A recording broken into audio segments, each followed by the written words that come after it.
6:45 a.m. This is the Sri Lanka Broadcasting Corporation. The news edited by J. Yogaraj and read by Mario Vijayavardhana. The headlines. The BIMSTEC conference commences today in Colombo. The Energy Ministry says legal action cannot be taken against LIOC for raising fuel prices. Power cuts to be imposed today. The unloading of the LP gas consignment arrived in Sri Lanka has commenced under the debt facility by Oman. India's External Affairs Minister arrives in Sri Lanka. The Rathmalana Airport restarts international flight operations after 5 decades. In news overseas and in sports, Canada beat Jamaica 4 to reach their first Men's World Cup in 36 years. The BIMSTEC conference will commence today in Colombo under the patronage of President Gotabaya Rajapaksa. The conference will be held till the 30th of this month. The BIMSTEC summit will focus on many current issues including economic revival of the regional countries, granting assistance to affected countries and resolution on improving cooperation between BIMSTEC countries as well. The Ministry of Energy states that although the Lanka IOC, the subsidiary of Indian Oil Corporation in Sri Lanka, has increased fuel prices as they wish, there is no possibility of taking any legal action against the company. A senior spokesman of the ministry says that the Lanka IOC had signed an MOU with the Ministry of Finance in 2006 that would allow the company to raise fuel prices as it saw fit. However, Energy Minister Gamini Lokuge said that if the IOC had violated the agreement and increased fuel prices, action would be taken against it. Minister Gamini Lokuge added that ministry officials have been instructed to consult the Attorney General to find out whether any action can be taken in accordance with the agreement. Meanwhile, the Cabinet will discuss the decisions of the LIOC of increasing the price of petrol that was taken a few days ago. The unloading of the LP gas consignment arrived in Sri Lanka has commenced under the debt facility by Oman. The consignment consists of 3,500 metric tons of gas. The state-run Litro Gas said it has received sufficient gas stocks and supplies 100,000 cylinders of LP gas to the market daily. Accordingly, the gas shortage may subdue in the next few days, a spokesperson for Litro told the media. The Keravalapitia gas terminal does not carry out gas filling operations on Sundays, but it has decided to continue the operation yesterday, considering the current situation of the country. Measures have been made to supply about 100,000 gas cylinders to the market daily. This news broadcast comes to you from the Sri Lanka Broadcasting Corporation. The Public Utilities Commission of Sri Lanka says it has approved the request of the Ceylon Electricity Board for scheduled power cuts today. Accordingly, the area is listed under Groups PQRSTUVW. In the schedule will be imposed power cuts of 2 hours and 15 minutes between 8:30 a.m. and 5:30 p.m. and 1 hour and 50 minutes between 5:30 p.m. and 11 p.m. Meanwhile, the areas under Groups A, B, C, D, E, F, G, H, I, J, K, L will experience power cuts of 3 hours and 20 minutes between 8 a.m. and 6 p.m. and 1 hour and 40 minutes between 6 p.m. and 11 p.m. The External Affairs Minister of India, Dr. S. Jaishankar, arrived in Sri Lanka yesterday on a 2-day official visit. The Indian Foreign Minister is undertaking a visit to Sri Lanka for bilateral meetings and BIMSTEC engagements from the 28th to the 30th of March. He is visiting Sri Lanka on the invitation of his counterpart, Professor G.L. Paris. Dr. Jaishankar's visit to Sri Lanka follows the visits to India by Minister of Finance of Sri Lanka, Mr. Basil Rajapaksa, in December 2021 and earlier this month, and that of Minister of Foreign Affairs of Sri Lanka, Professor G.L. Paris, in February 2022. The bilateral meetings and interactions which the External Affairs Minister will have in Sri Lanka highlight the priority that the Sri Lanka and context occupies for India, a statement from the ministry said. Dr. Jaishankar will participate in the ministerial meeting of the Bay of Bengal Initiative for Multisectoral Technical and Economic Cooperation, BIMSTEC, in Colombo on Tuesday.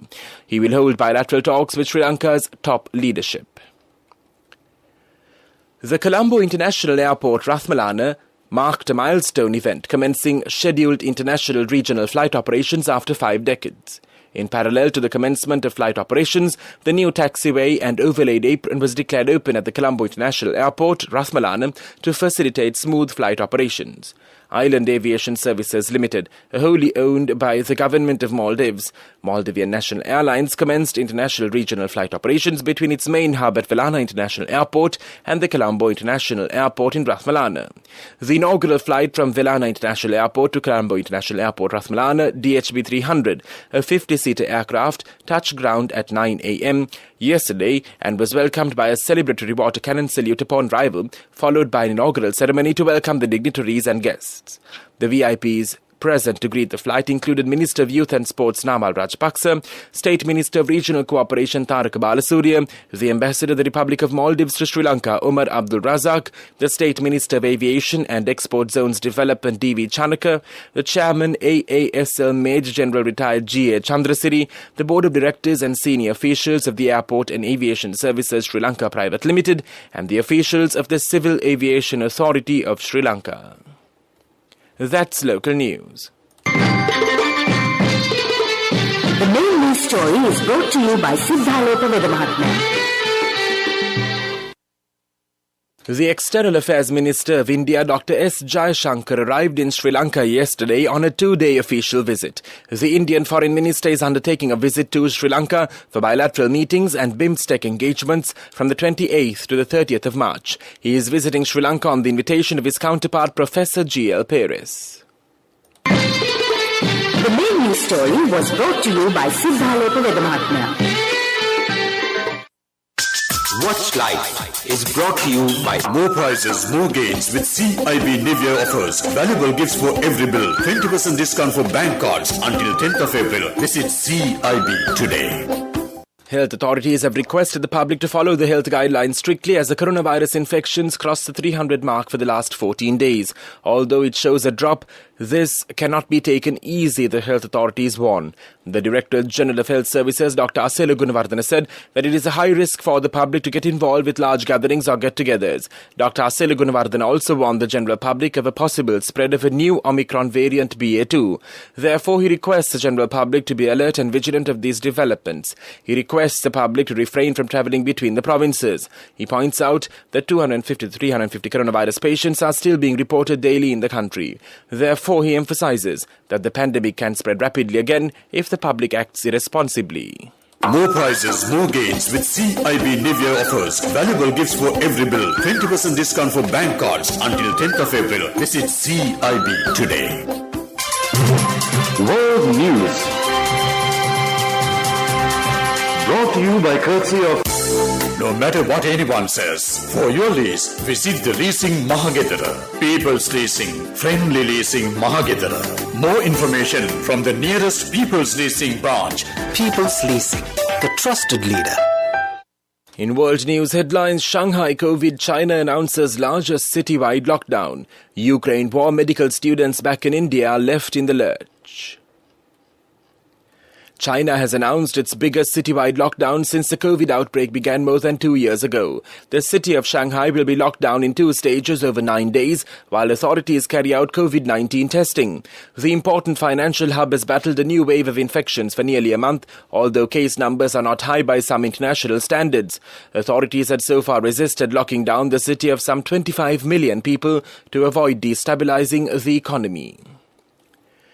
Suraj Kumar is back with his family in Babapur village in the central Indian state of Uttar Pradesh. The 26-year-old was one of the more than 18,000 Indian students studying medicine in Ukraine who were evacuated after the war began. Mr. Kumar was in a medical school in Uzharhod for the past 6 years and would have qualified as a doctor in 3 months. Mr. Kumar now stares at an uncertain future. He is unable to continue his studies or find a place in Indian colleges.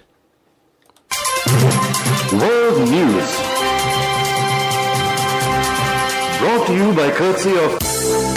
For your wheel lease, visit the Leasing Mahagedara. People's Leasing, Friendly Leasing Mahagedara. More information from the nearest People's Leasing branch. People's Leasing, the trusted leader. Development News is brought to you by...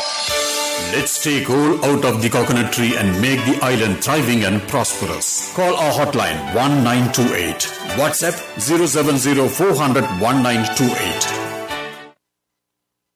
For the financial year 2021, People's Bank reported a consolidated total operating income of 110.7 billion rupees and a total operating expenses amounting to 50.5 billion rupees, which represents an increase of 21.9% and 14.9% respectively over 2020. The bank's consolidated pre-tax and post-tax profits amounted to 37.2 billion rupees and 28.1 billion rupees, representing a 51.1% and a 74.6% growth.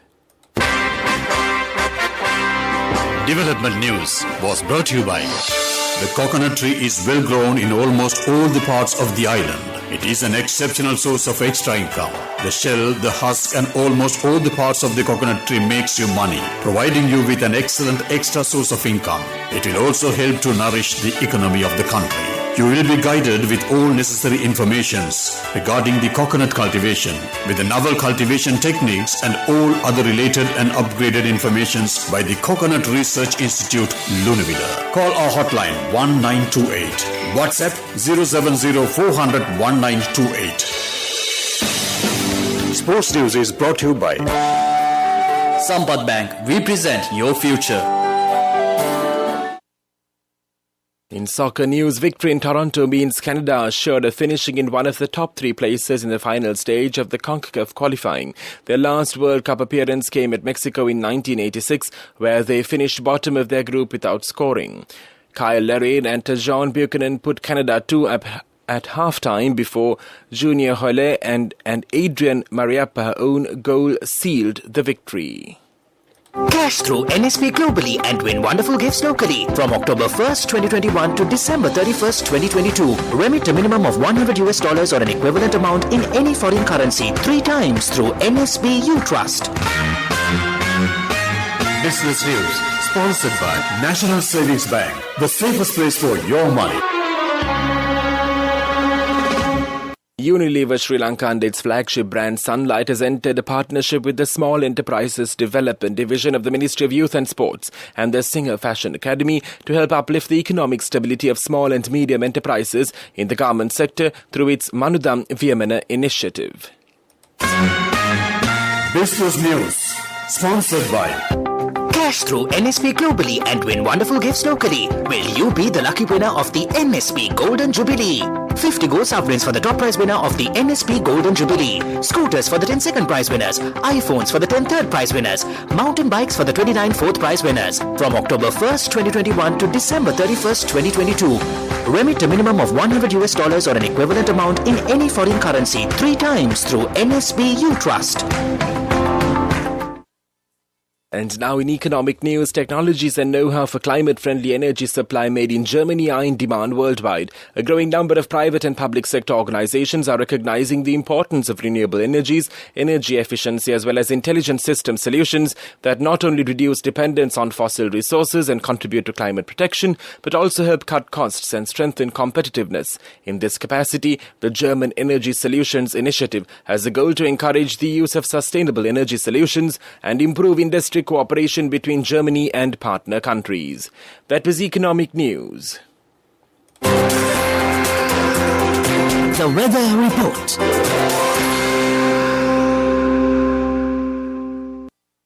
The Met Department says showers or thundershowers will occur at several places in the western, Sabaragamu, central, northwestern and the Uva provinces and in the Polonnaruwa, Gala and Mathura districts after 2 p.m. Fairly heavy showers above 50 millimeters can be expected at some places in the western, northwestern, Sabaragamu and the central provinces and in the Gala and Mathura districts. The general public is kindly requested to take adequate precautions to minimize damages caused by temporary localized strong winds and lightning during the thunder showers. This weather report was issued this morning at 5:30 a.m. Further details could be obtained by visiting the official website of the department.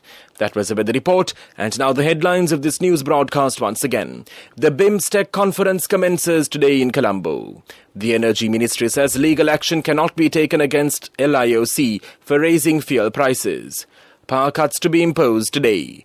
The unloading of the LP gas consignment arrived in Sri Lanka has commenced under the debt facility by Oman. India's External Affairs Minister arrives in Sri Lanka. The Rathmalane Airport restarts international flight operations after 5 decades. Canada beat Jamaica 4 to reach their first Men's World Cup in 36 years. That concludes this news broadcast.